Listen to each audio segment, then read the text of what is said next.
सज्जनों, क्या सीता धरती से पैदा हुई? हल जोतते समय सीता भूमि को फाड़कर बाहर निकली? क्या महाराजा जनक को सीता खेत में मिली? बहुत सारी अफवाहें हैं पूरे देश में, किंवदंतियां हैं, और ये सब के सब झूठी किंवदंतियां हैं, सृष्टि क्रम के विरुद्ध हैं। किसी ने रामायण पढ़ा नहीं और बिना पढ़े ही मनगढ़ंत व्याख्याएं लोग कर रहे हैं, सीता जन्म की कहानियां सुना रहे हैं और लोग सुन रहे हैं। मैं आप सबसे निवेदन करना चाहता हूं कि झूठी रामायण सुनोगे तो नरक में जाओगे, सच्ची रामायण सुनोगे तो स्वर्ग में जाओगे। जिस समय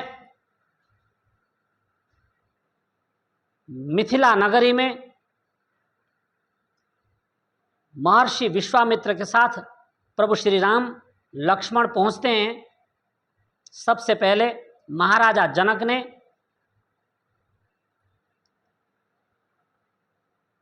विश्वामित्र का और राम लक्ष्मण का स्वागत किया।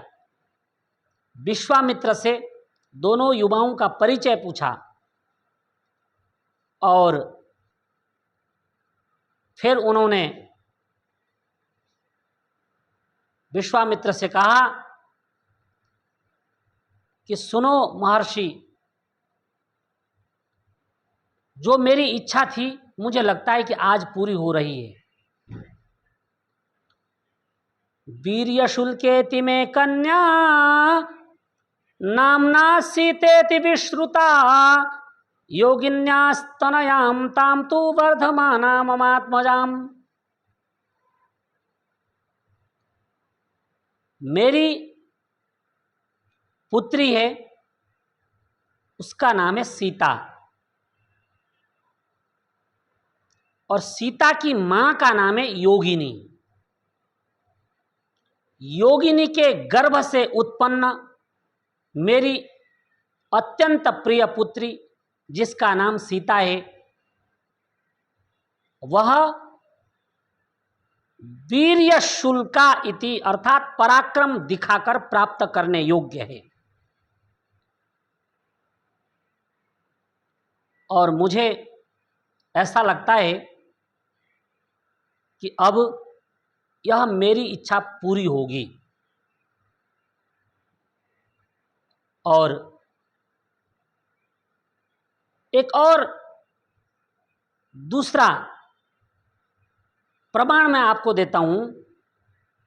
धन्या प्रिया द्वितीया तु योगिनी जनकस्य च तस्या कन्या महालक्ष्मीर्नाम्ना सीता भविष्यति।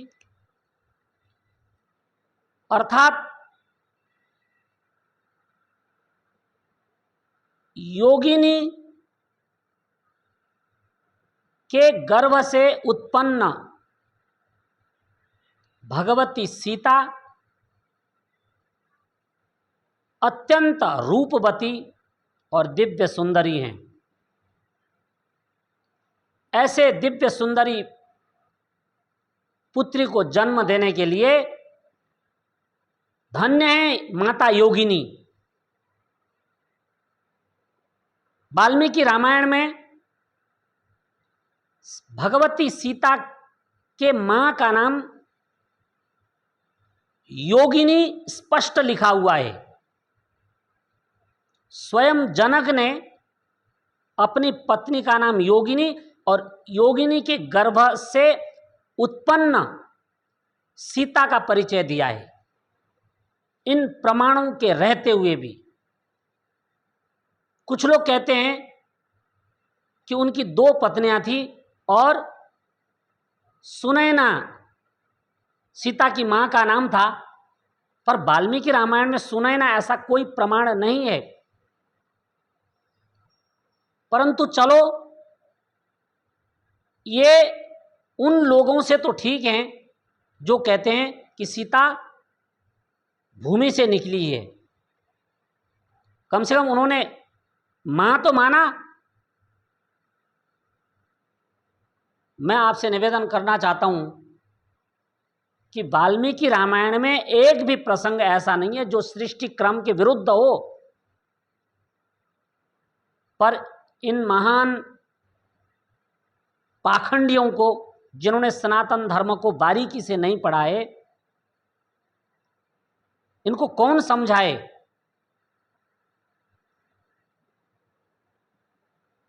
मैं आपसे निवेदन करना चाहता हूं, वाल्मीकि रामायण को आप स्वयं पढ़ें और इस पर विचार करें, तब आपको पता चलेगा कि पूरे पृथ्वी का कल्याण करने वाला यह ग्रंथ समाज और राष्ट्र को मजबूत करने वाला यह ग्रंथ बच्चों में वीरता और वृद्धों में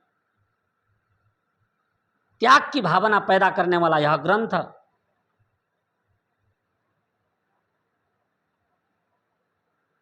आज काल गति के कारण पीछे पड़ा हुआ है। लोग इसकी कथा को सुनना नहीं चाहते,